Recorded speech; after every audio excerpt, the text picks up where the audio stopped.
There's an old saying that goes something like, opinions are like assholes. You can see them all over the internet. So I figured, why not share mine? Opinion, that is. Welcome and welcome back, everybody. Tabletop Toki here, and today we're returning for one of my favorite series of videos, 5 disappointing games, or burn videos, as I lovingly call them. Have y'all ever just sat down really excited to try a new game and something just didn't quite click? Well, that's what these videos are about. 5 games that didn't work for me either as a whole or a particular aspect of the game. So this video is not meant as any disrespect towards the games nor their designers. And it certainly isn't to shame anybody who enjoys these games. Really, more than anything, these videos are to get recommendations of games out there that I don't get to regularly talk about on the channel. If you agree with me, great. These games are antidotes to the things that didn't work. And if you do disagree with me, great. These games are similar in certain ways, and you may love them just as much as the games that were disappointing for me, or maybe even more, who knows? And be sure to let me know in the comments whether you do agree or disagree. If you have other recommendations, the coolest thing about this hobby and our community is that we have so many different perspectives and knowledge about games. So thank you in advance for joining me and for sharing your thoughts and feedback down below. But without further ado, let's get started. Game number 1 is, spicy, hot. It has an IP that I am in love with, but the game itself did not live up to the hype that it did receive when it was released and that it is continuing to receive, at least for me personally, and that is the Lord of the Rings trick-taking game. Full disclaimer, I love Lord of the Rings. My first tattoo was a Lord of the Rings tattoo. I love trick-taking games. I am partial to cooperative games where not everybody has the same information and there's limited communication. I will say that I do not enjoy campaign games, so there it is. Lots to love, certain things not to. If you're not familiar, Lord of the Rings, the Fellowship of the Ring, etc., the trick-taking games now, are cooperative trick-taking games that are scenario-based, taking you through a campaign, and each little scenario adds new mechanics within the theme of the story of Lord of the Rings. I just found this one, while beautiful and gorgeous and set in a world that I personally love, to not be as engaging as some other trick-taking games are, or for that matter, deductive cooperative games.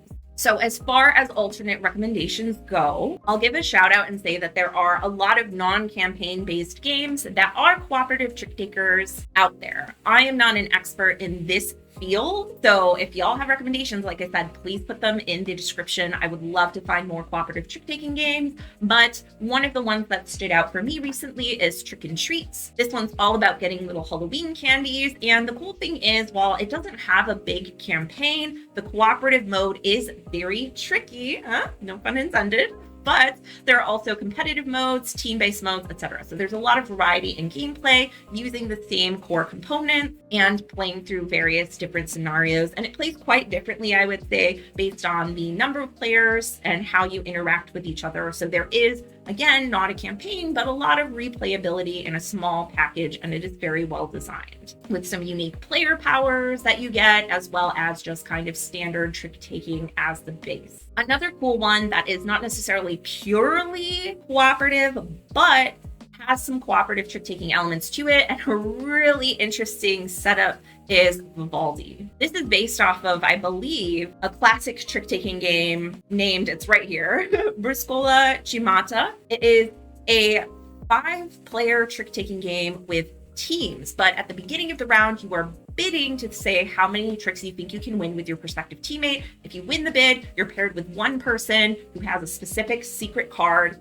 so you don't really know who your team is necessarily. And then it's 2 versus 3, but the 2 get to set the trump suit and obviously set the minimums for how many tricks they think they're going to win with that opening bid. So a little bit of cooperative trick taking, some hidden roles, and a lot of cool innovation with getting into each round, and the teams from round to round actually switch because you redo the bid each round. Next up, not a trick-taking game, but a deduction game with cards that works very similar with trick-taking logic is Infiltrators. This is a hand management cooperative deduction game where you are trying to find the suspects amongst a range of cards. And as you play cards, they can clue your opponents into the suit of cards, but also the values based on multiplicatives or different things that interact with numbers. Very similar to the Lord of the Rings trick-taking game, a campaign-based scenario book that takes you through and adds little mechanics here and there. But with this one,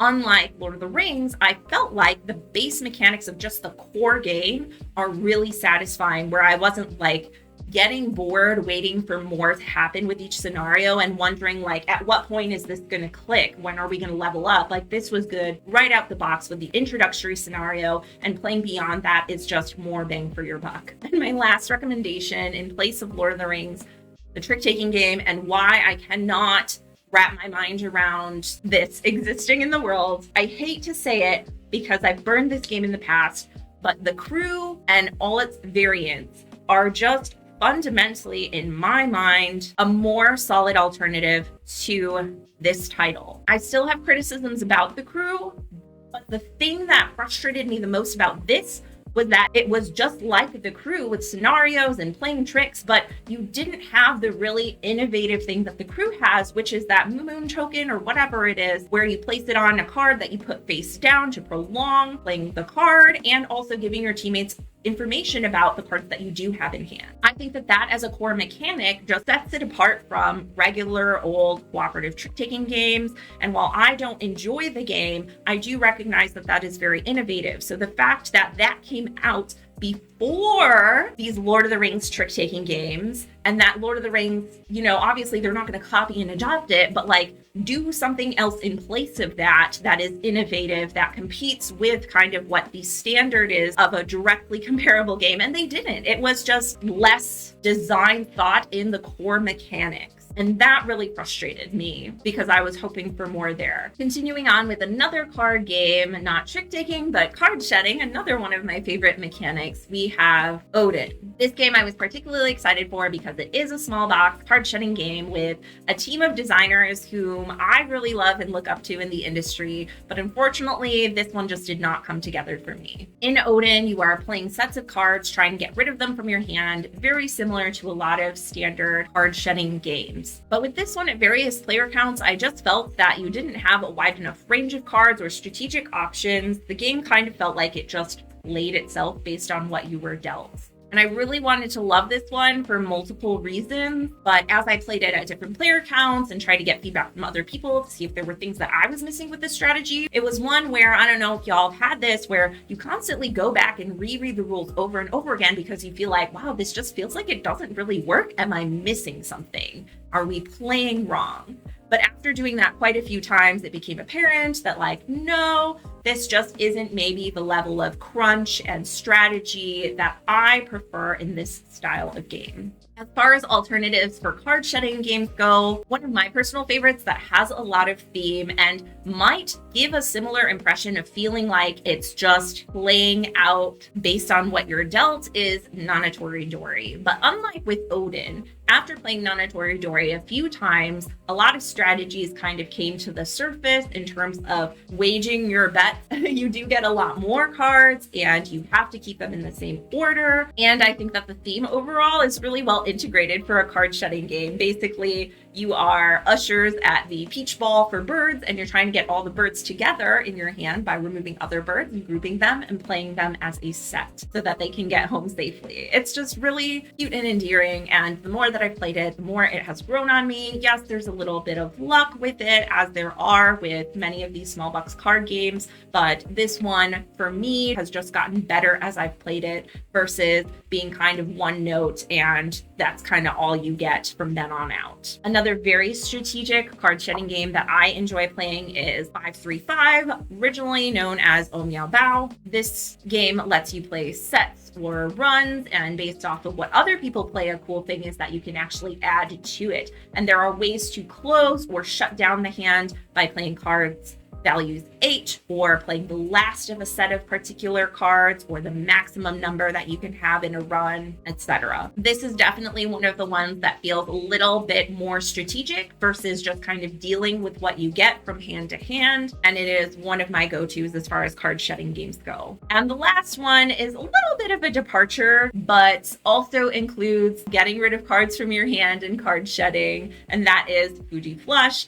This is a spectacular party style game, but with some fun strategy, push your luck. The cool thing about Fuji Flush is that while you can only play one card at a time on your turn, the card that you play can actually link together with other players' cards to create stronger combos. So if I play a 2, it's value 2, and it can be flushed by anything higher than a 2. But if the next person plays a 2 or someone else plays a 2, now those 2s are 4s, and they have to be flushed by a 5 or higher. And if the next person plays a 2, now they are 6s collectively. So there's a little bit of like semi-cooperative nature where you can team up with other players based on the timing of when you play your high versus your low cards. And even if you get a crappy hand, there's more chance that you'll be able to team up with other players because those lower value cards are more prevalent in the deck. So these are 3 small box card games that have similar ideas and elements of card shedding, but in slightly different ways that I personally enjoyed more than Ogun. Speaking of party games, the next game on our list is a word association game called Things and Rings. I loved the idea of this game as a deduction, word-based game. Basically, you have different objects that are going to fit in certain categories, and you're trying to play cards from your hand to narrow down what kinds of things would fit all of those different categories, like words, attributes, etc. As you can see here, it uses like a Venn diagram type of system with these different rings,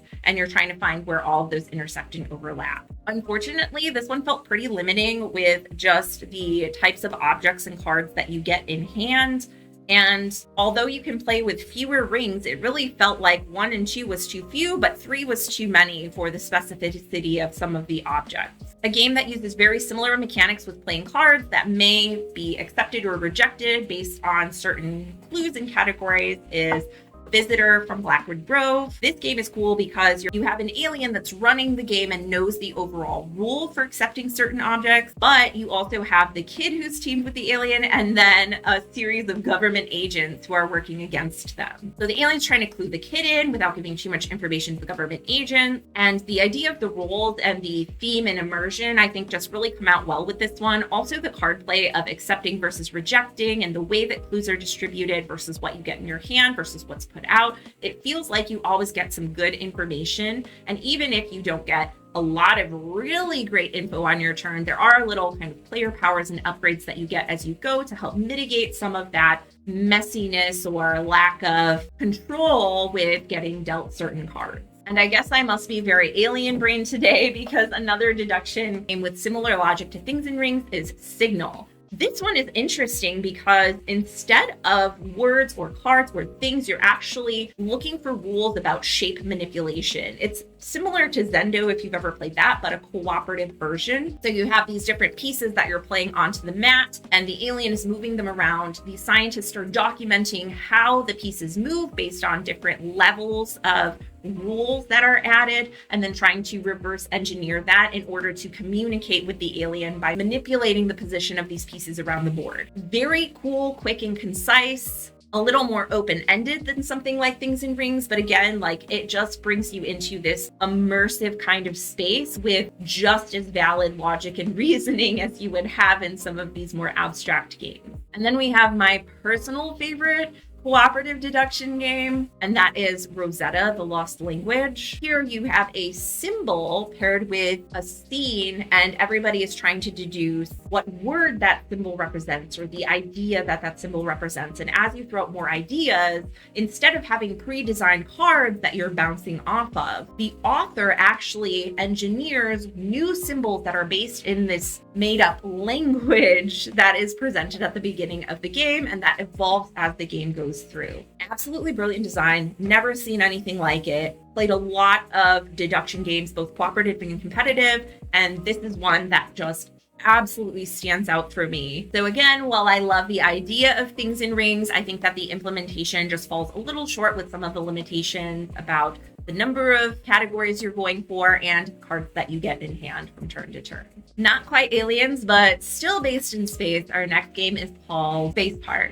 I was initially drawn to this game because of the gorgeous presentation and artwork, as well as the fact that it has a solo mode, some set collection and engine building, all things that I like and love. But with Space Park, it felt too limiting for me. I think this is a great entryway game, but overall, the turns just felt very obvious for someone who maybe has a little more experience with games. I think based on its presentation and what I had heard about it, I wanted it to have a little more depth and chunk to it. I think one of the big problems is that in order to select your actions, there are 3 rockets that everybody is using, but there are so many ways to mitigate the limitations with movement of those rockets by using fast travel passes or moving the robot to collect extra resources that it just felt like that was a missed opportunity in terms of adding some much needed tension to the game that would have made it feel more viable to get rewarded for your strategy, even with limited mechanics and a limited scope in terms of the game design. So one alternative to Space Park is literally just parks.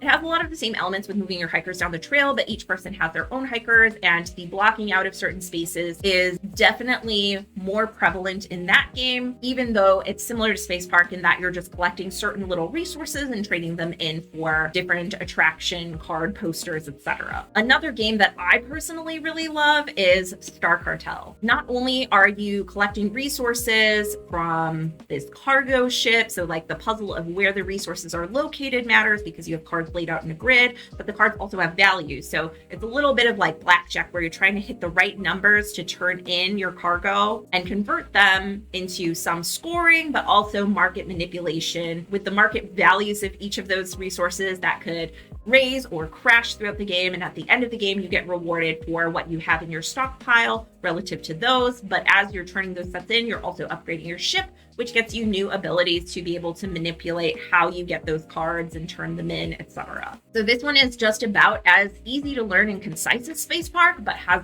a lot more strategy. And last but not least, we have a game that's been around for quite some time. It has had many updates, expansions, iterations, etc.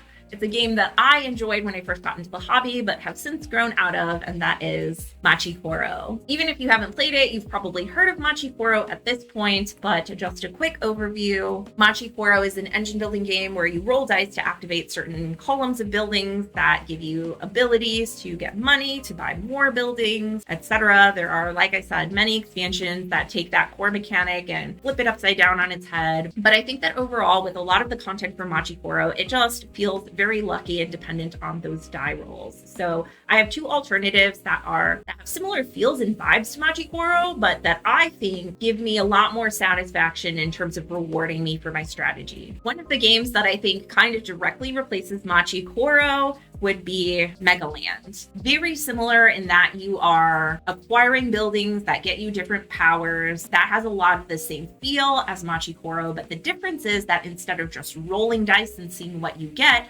Megaland has a push your luck element to it. So each round you are deciding whether you want to stay in the dungeon, risking taking damage from different enemies, or if you want to take the treasures that you've accumulated so far and get out so you can trade them in for more hearts for longer runs later, or buildings, which will get you points and other abilities as you go. The luck in Machi Koro usually doesn't feel great because it's just the die rolls, but in Megaland, you are choosing to stay in or not. So the push your luck works a lot better here, in my personal opinion. You only have yourself to blame. There's no dice rolling RNG. There's just your own personal choices and how long you want to stay in and ante what you've received already versus pushing it further to get more rewards. And how well you can prepare for mitigating some of that RNG with the cards that you get versus going for straight points early on. So it incorporates a lot of the same logic. It's about the same weight as Machi Koro, but in my opinion, plays with the idea of luck and strategy in a lot more of a palatable way. And if you are really attached to dice, never fear, we have fantastic factories. Here, you're actually programming your dice either into your base board or buildings that you accumulate throughout the way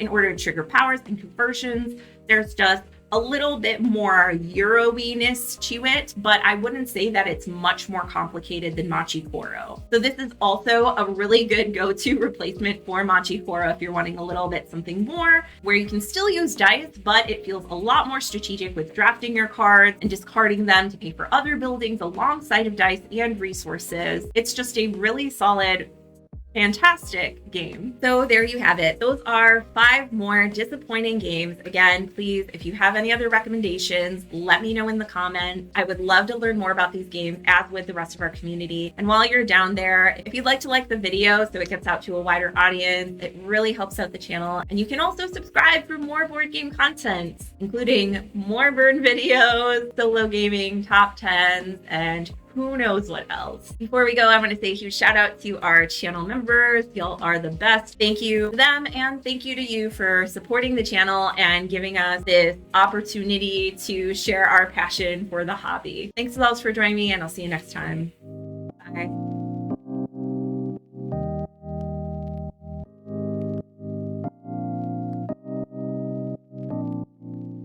Good Lord, somebody get me off the internet.